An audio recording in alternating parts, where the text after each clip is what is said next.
আসসালামু আলাইকুম। তো এই ছেলেটাকে অনেকে হয়তো চিনেন, অনেকে চিনেন না। যারা টিকটক ইউজার আছেন তারা বিশেষ করে ভালো করে ওকে চিনে থাকেন যে এই ছেলেটা কেমন একজন ব্যক্তিত্ব। বেশি কথা না বাড়িয়ে আগে ওর একটা ভিডিও দেখাই, তারপরে আপনাদের সাথে আলোচনা করছি।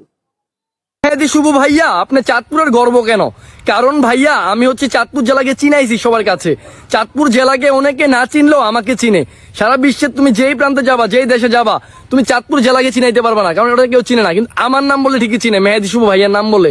কারণ আমি যে চাঁদপুরের এটা মানুষ জানে, কিন্তু চাঁদপুর কোথায় সেটা জানে না। কিন্তু মেহেদি শুভ ভাইয়া যে চাঁদপুরের সুনাম অর্জন করছে এটা সবাই জানে। আর আমার এক একটা ভিডিও মিলিয়ন মিলিয়ন ভিউজ হয়, কারণ আমার ভিডিওতে প্রত্যেকটা ভিডিওতে শিক্ষণীয় ভিডিও ভাইয়া। সো আমাকে সবাই ভালোবাসবেন, আর আমাকে আগেও ভালোবাসতো সবাই, এটা আমি জানি। চাঁদপুরের ময় মুরব্বীরা, জোয়ান জোয়ান পোলাপানরা, তোমরা জীবনে কি ছিড়লা, তোমরা জীবনে কি করলা, তোমরা জীবনে চাঁদপুরে জন্মাইয়া কিছু করতে পারো না। এই যেটা মেহেদি শুভ কইরা দেখাইছে, এটাই সত্যি, এটাই বাস্তব।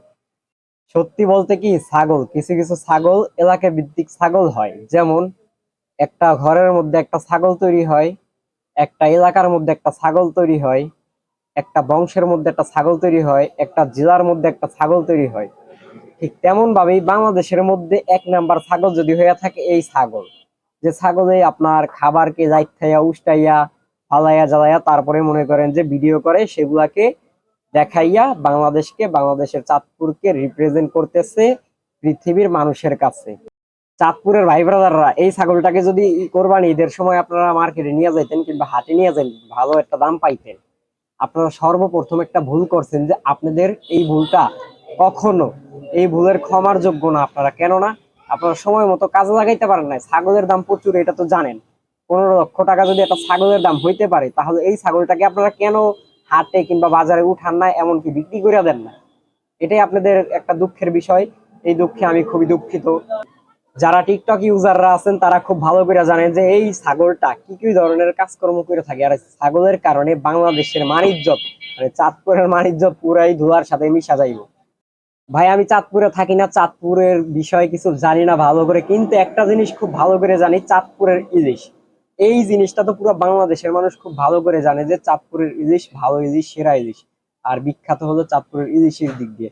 তাহলে এই ছাগল কিভাবে, এই ছাগলটা কিভাবে বাংলাদেশকে, চাঁদপুরকে রিপ্রেজেন্ট করতেছে বুঝতেছি না ভাই আমরা কিছুই। মানে কই ঠিকা যে ওর মাথায় এত গোবর গুলা ঢুকে, যদি ওর মাথায় গোবর গুলা না ঢুকতো তাহলে তো এইসব ধরনের কথাবার্তা বলতে পারতো না। এর জন্যই বললাম যে আপনারা এই কোরবানি ঈদের সময় যদি এই ছাগলটাকে হাটে বাজারে উঠাইতেন, তাহলে এই ছাগলটা কেউ কিনে নিয়ে যাইতো, কোরবানি দিত, তাহলে অন্তত পক্ষে আল্লাহর নামে কোরবানি হয়ে যায়। তা আপনারা মনে করেন যে টিকটকার ইউজার যারা আছেন তারা খুব ভালোভাবে টিকটক ভিডিও গুলো দেখতে পারতেন, অন্যান্য ফানি ভিডিও দেখতে পারতেন। কিন্তু এই ছাগলের কারণে এখন ছাগল যেহেতু আপনার হাটে উঠান নাই, এর জন্য এই সব ধরনের ছাগলের ছাগলামি আপনাদেরকে দেখতে হবে। তো ভাই যারা আছেন এই সব ধরনের ছাগলের ভিডিও গুলা দেখেন, ভিডিও দেখেন সমস্যা নাই, কিন্তু অতিরিক্ত লেভেলের উপরে উঠাইতে যায় না, তাহলে এই সব ধরনের ছাগলের ছাগলামি আরো বেশি বেড়ে যাবে। তো আমার নতুন করে কিছু বলার নাই ছাগলের সম্বন্ধে, সবাই জানেন। তো আজকের ভিডিও পর্যন্ত, সকলেই ভালো থাকবেন, সুস্থ থাকবেন। ভিডিওটি ভালো লাগলে অবশ্যই like comment share and subscribe করে পাশে থাকবেন। আসসালামু আলাইকুম।